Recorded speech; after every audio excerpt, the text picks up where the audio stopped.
This podcast is part of E2C Network, where we share the whole Auburn experience. David Housel said it best, the whole of the Auburn experience. It includes a wide variety of people, places, and things, but at its heart, at its core, it is all about sports, it is all about our culture, and it is all about our family. And since it's about the Auburn family, I've got to bring in an Auburn family member to discuss with me, and that person always is Mr. Austin Scott, joining me once again on the Auburn Experience podcast, episode 18. Sir, welcome back in. Hey, Kyle, War Eagle, glad to be back. We have made it to not really a second year of podcasting or these episodes, but we've made it to a second year, and that's still amazing to me that we've kept this thing going and that people enjoy it. And so I'm excited about it. I'm happy 2023 to you. If you're listening to this live, it is 2023, and it's been an awesome start to the year so far for Auburn in a whole lot of areas, and I'm looking forward to diving into it with you. Yeah, we got a lot to talk about, and that's the problem when you take a break. Everything happens. And you would think, just it being Christmas and everything that comes with that would be enough. But boy, did Auburn sports especially have a crazy couple of weeks here, but even weekend. I was itching to get back on here with you, Austin, and just talk about some of these things that have occurred, rumors, and all that kind of stuff that we throw into everything that we call the Auburn experience. So normally we open up the show with just kind of what's hot, but I've called it, and I even texted you and said this week we're going to call this Auburn Potpourri, because literally it's you just choose what you want to talk about. Like even from just this weekend, I put out a tweet on my personal account and just said, I think it was, and I actually went to the swim meet for a very brief time, but I went to the swim meet here in Atlanta. Swimming, gymnastics, recruiting, revenge, just, in basketball, all kinds of things. If you wanted something Auburn this weekend, you got it. And, it can include anything from the break. So take your pick, sir, for this first segment. What do you want to discuss first, or just kind of hit on real quick? Yeah. And I mean, to follow up on what you're saying, that while the spring semester doesn't have football games, that's kind of what you get the entire spring semester. It's crossover season, and it's just bang, bang, bang. Anything on a whole diversified level of Auburn you're going to get it all the way almost up until graduation. So that's the exciting part of it. This weekend was a great start to it, no doubt. My wife and I were watching the Auburn basketball game on TV, and she found while you're eating Chick-fil-A hash browns, which are apparently good, bland at the same time as good. That's a pregnancy tip for all our pregnant listeners out there. But only on this show. Only on this show. Had the Auburn basketball game up in front of us on TV, and my wife had the gymnastics Super 16, I think they called it, tournament out in Las Vegas that Auburn Gymnastics was involved in. And so it was awesome. It was good to see the gymnastics team back out and some new faces kind of finding their footing on where they're going to fall in the rotation against some stiff competition. Had some slip ups and had some steps out of bounds and some rust to kick off. But Suni Lee already went in the all around again, already having a 10 again. She's picking up where she left off, and she's looking to go into her second season and the last of her Auburn career with a bang. So really excited gymnastics is back. My wife and I are just big gymnastics fans. I don't know if I ever would have said that. And you can say it's, Suni Lee came to town or not, but that might have gotten us what's in the door regularly. But it's just so much fun to follow and be around. It's fast paced and just exhilarating. And so we loved having gymnastics season back. Next week, I think Auburn goes to Gainesville for a big meet, and then they're at home for the first time against Arkansas the Friday after that. So we're really looking forward to that. And that was kind of, I know, the basketball game was fun, and I'm sure we'll touch on it, but that kind of being back in gymnastics getting started was a fun touch to our weekend. Yeah, we're going to talk about basketball in more of a holistic view here shortly, but just on the gymnastics front, first of all, this was the first time this has ever been done. The Super 16, the inaugural event that I guess when you say inaugural, that means that you're going to try to do it every single year. Folks, in the inaugural event, Auburn Gymnastics was included in that.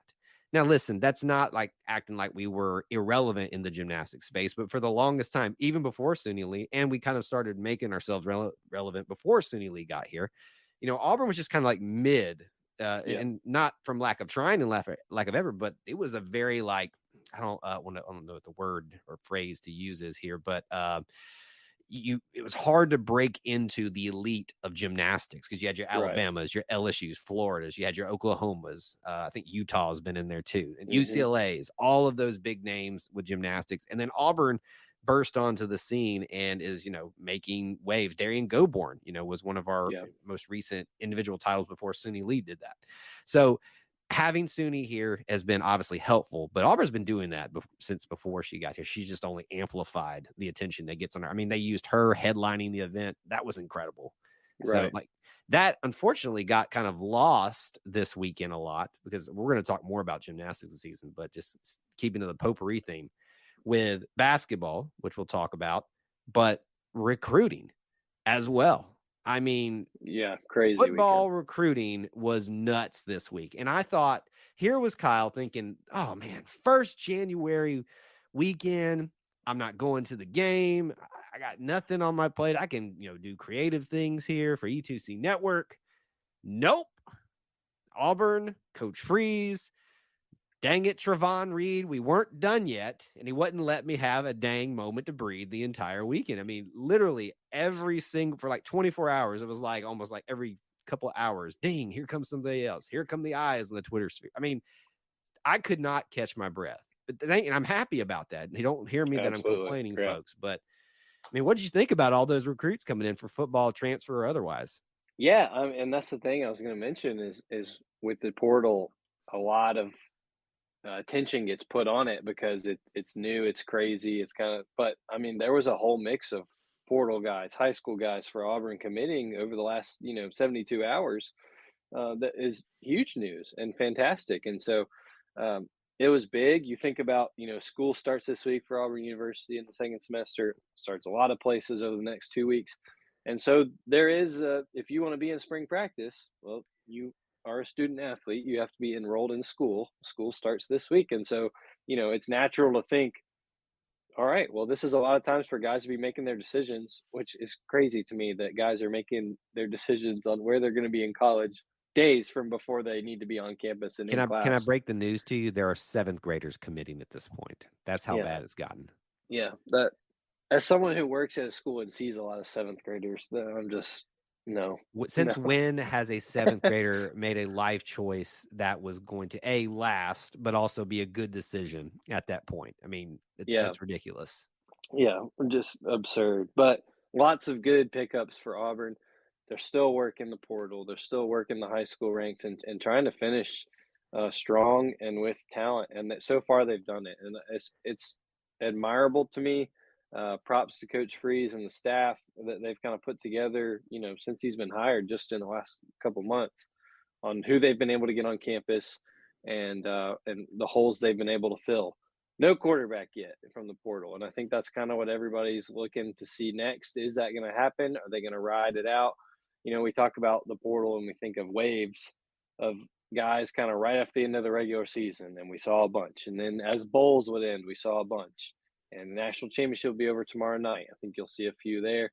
And then after that, it's kind of like a waiting game. And then it's after spring practice, guys get to see where they're at, or maybe, they're not meshing with a new coaching staff, so they want to go somewhere else. So it's definitely not over.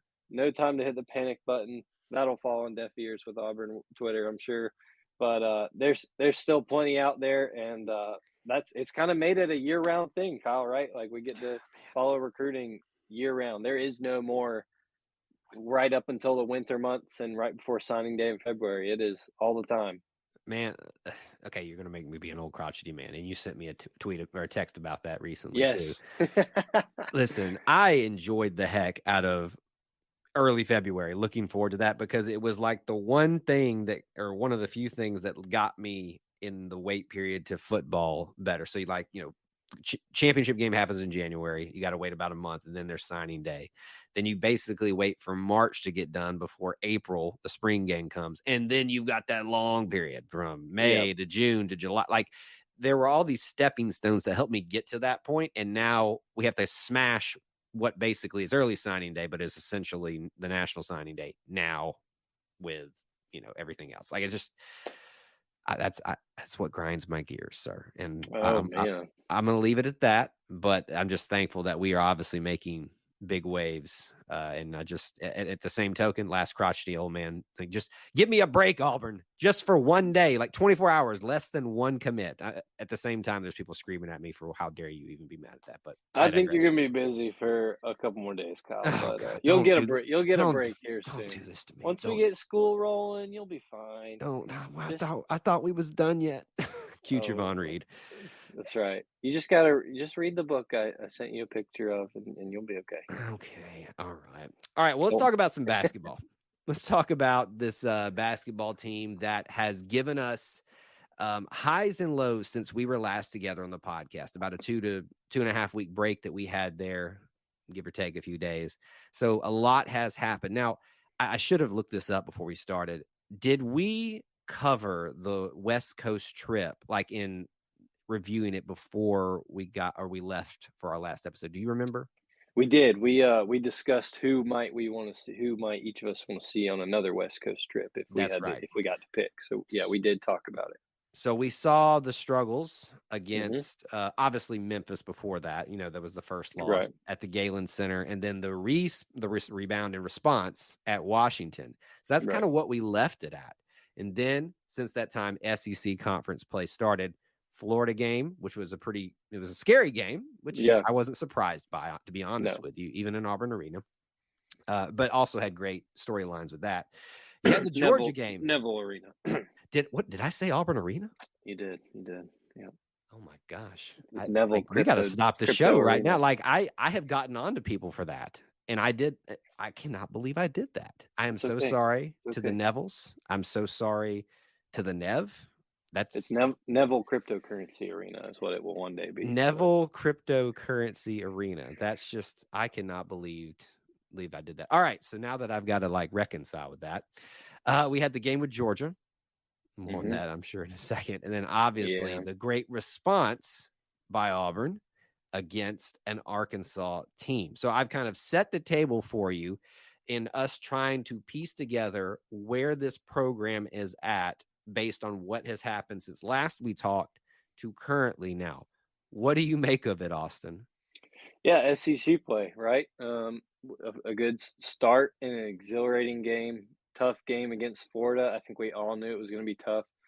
New coach for the Gators, but they've played Auburn tough every time. Every time since Bruce has got here, it's been no surprise. Now they've got a Bruce disciple as their head coach, Todd Golden. Really great scene and emotional game for each of them.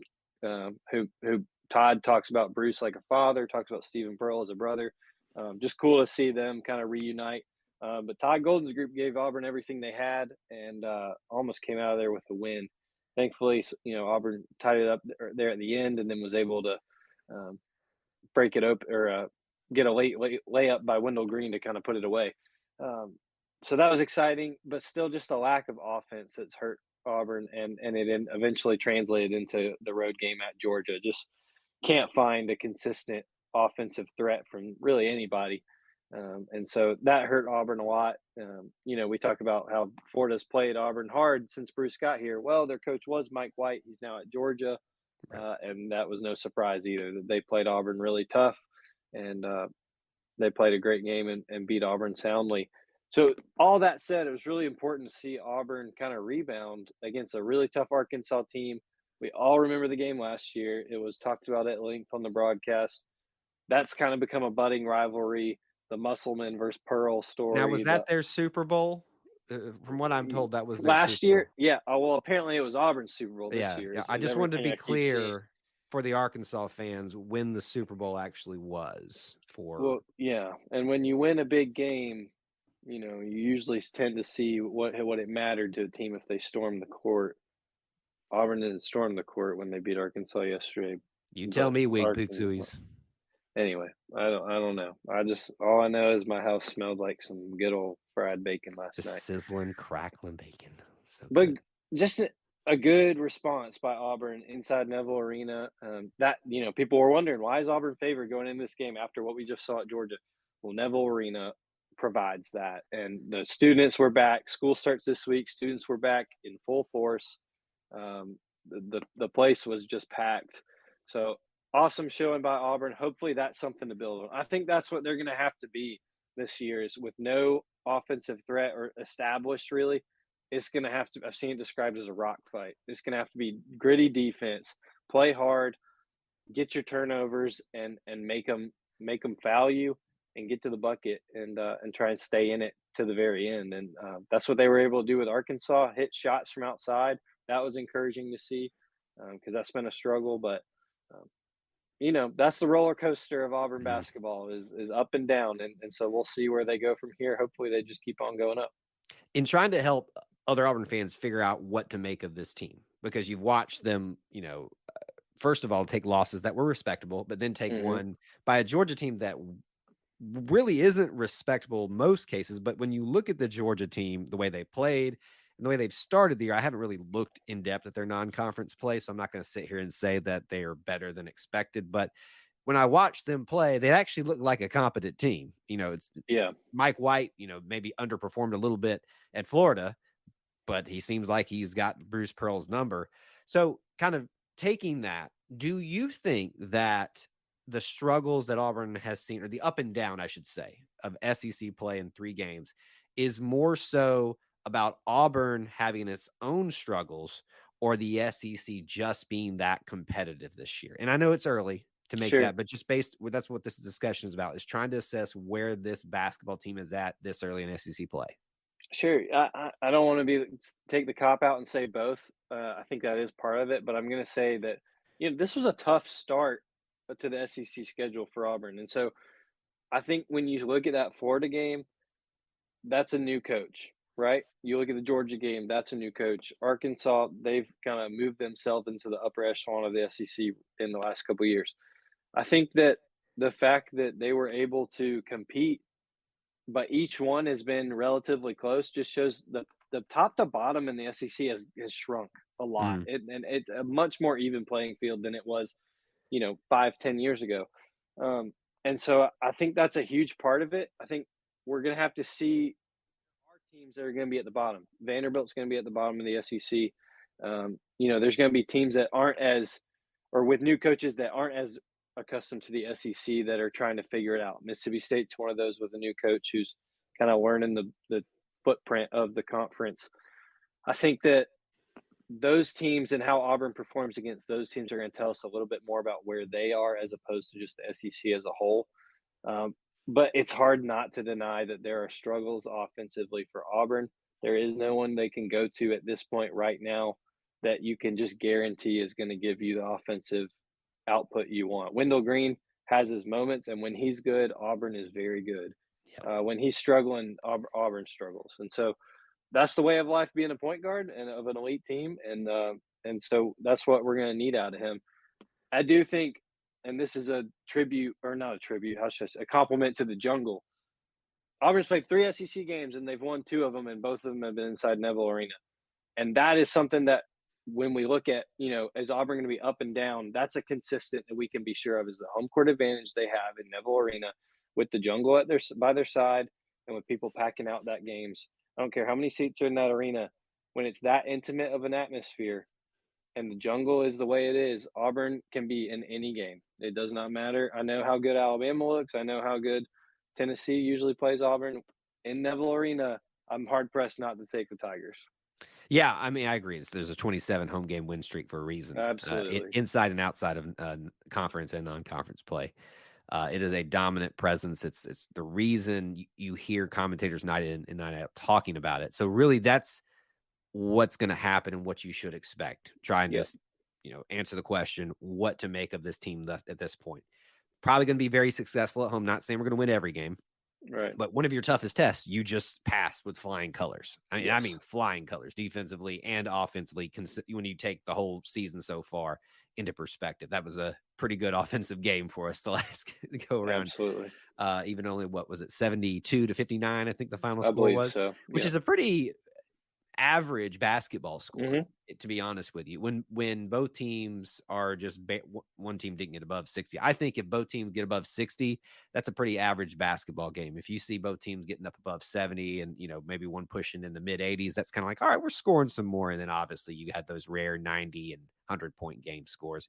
So this team offensively, let me just make this clear for Auburn fans.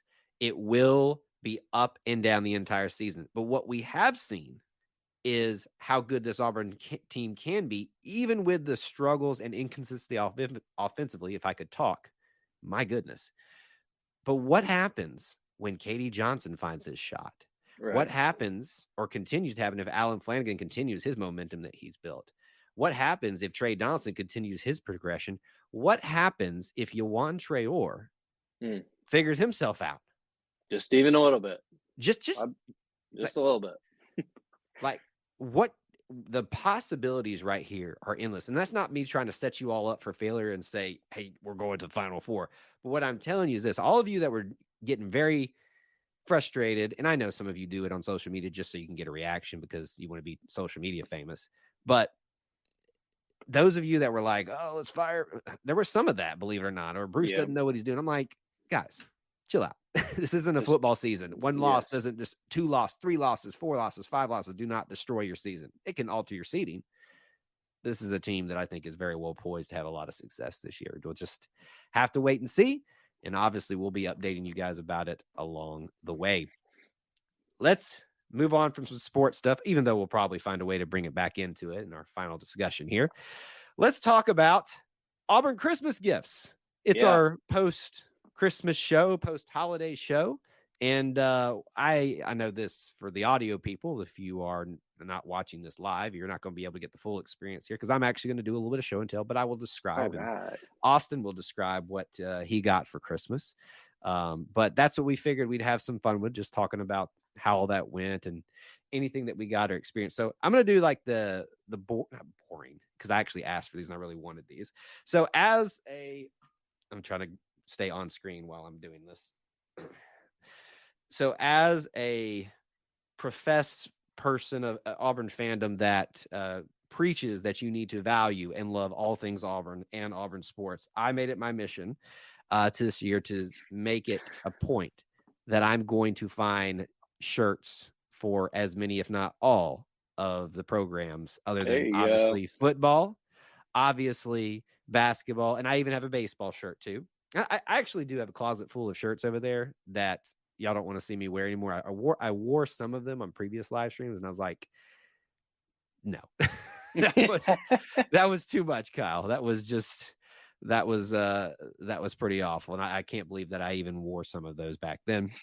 But let me give you one to start off with. Let's see it. Let's see if this is so. You can find these in the bookstore. I actually asked for the ones from the bookstore. There's a plug. Since we talked about gymnastics, all right. There you go. It's just the standard.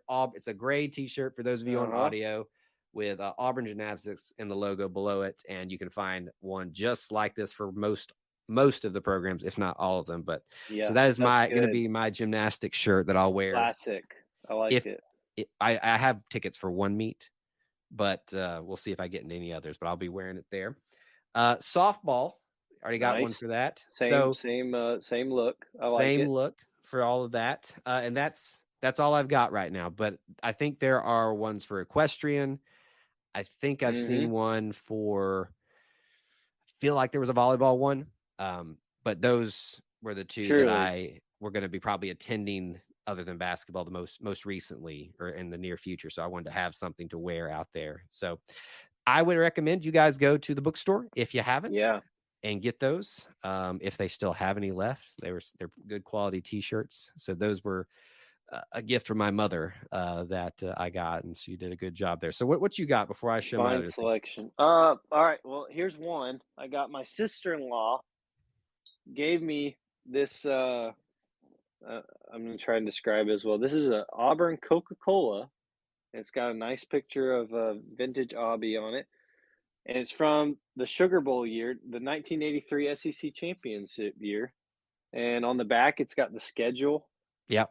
With all the scores. And this is actually, I don't think my sister-in-law knew this. I think she just got it for me because she knew I would put this somewhere. And it fits perfectly in my backdrop here. But Exactly. this is my dad's senior year at Auburn, and so it's got a little bit of a sentimental value too. And my father-in-law asked me what I think it would taste like if I opened it, and I'm just not going to find out. But I've always wondered that. My dad, actually, I wonder if I still have it here or not. My dad used to have one of those or similar to that, and I mhm, always asked him. I was like, "Why don't Dad?" When I was younger, why don't yeah, you open it up and take a sip out of it? And he's like, "Son, if you open and drink this thing, you'd probably be going to the hospital at this point." absolutely. I mean, there's negative carbonation in this, and there's just no telling.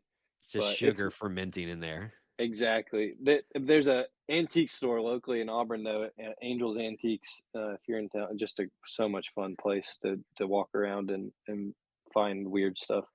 But there were so many of these in random booths before Christmas, and I was just like, man, I should get one. And I was like, not gonna get one of those. I don't need one of those. And then my sister-in-law got it for me, and I'm so glad that she did. So it goes perfectly in my backdrop here, and adds a little sentimental value. Yep. I will also plug. There's several other. No, what am I thinking of? Thrift stores of like that in Hmm. Auburn, but Irondale Pickers up in Birmingham, I have found some great items up there. It's a humongous with like little booths and Massive. stuff like that. Yep. So if you want to go find your own personal Auburn items there, like I found an old, and my brother-in-law actually ended up buying it, a pamphlet of like the 1920s Auburn handbook thing that Oh he yeah, he that's had. cool. So like you can find that, signed Auburn football, it's just other knick-knack things up there. So if you need gift ideas for the future for Hmm. Christmas or birthdays, whatever holidays for that. I've got one. You have another item or Mine is it's harder to describe to those that aren't watching, but all these newspaper frames behind me I got for Chris. I've had these newspapers and random things I wanted to put on the wall, but I got some frames for them, and so I've been setting them up on the wall all day. I've got a few national championship ones, and the bottom ones are all Iron Bowl wins. But my grandmother has been saving newspaper clippings for me for since I started at Auburn. So I've got my Kick Six one, my 2017 one, and 2019 Iron Bowl front pages behind me now, and I like those a lot. I've been working on a back. Kyle, if you watch our live stream, you know that it's been a slow progression of it has been. Austin's kind of studio backdrop. A lot of things have looked differently over the last 6 months. But now I feel like I'm in a good place. I feel comfortable. It's still nowhere near Kyle's, but I'm liking where we're at now these days. I It's still it's got my floating helmet, and I'm happy with listen, if you only had that, that's that. enough. Like the amount of times I get lost in there, it's like, whenever I look over back there, if everybody sees me doing this, Squirrel.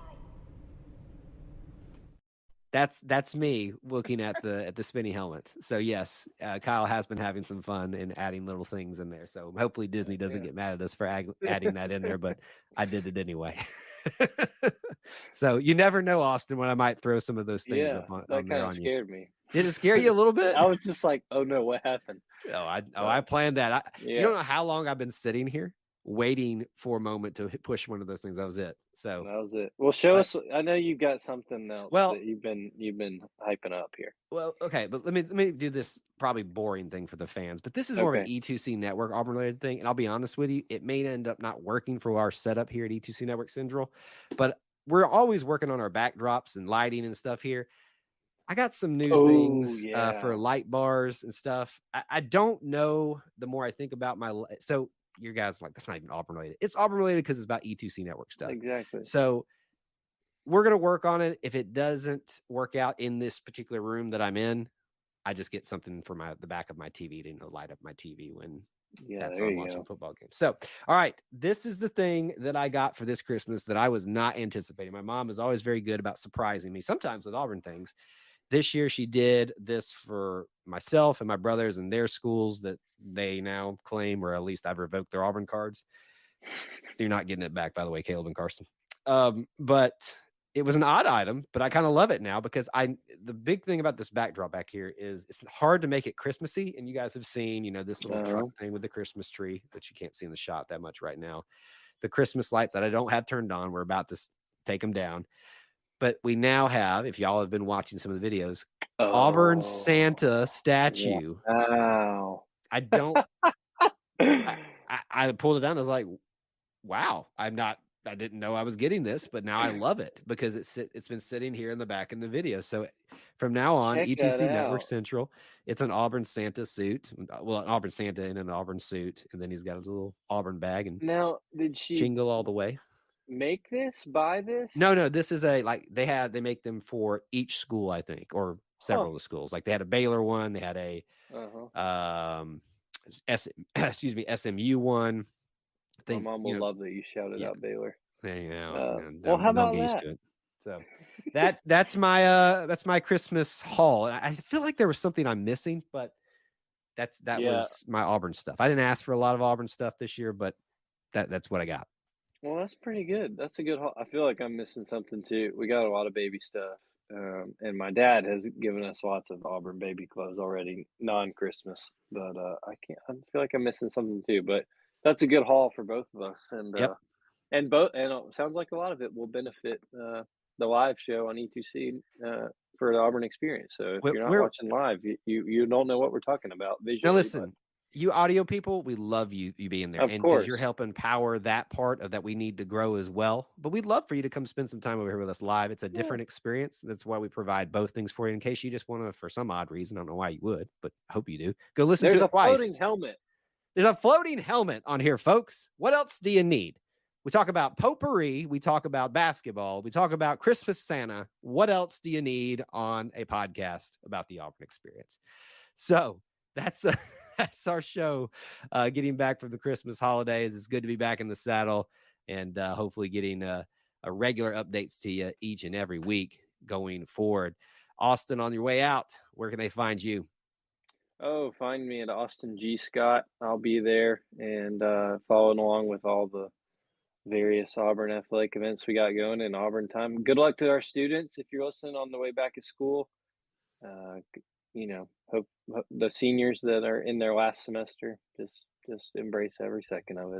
It'll go by too listen. quick. We had a good inning. Now you're going to make it sad. Don't do that. It's not sad. It's just bittersweet, sentimental. Before he makes me cry on here.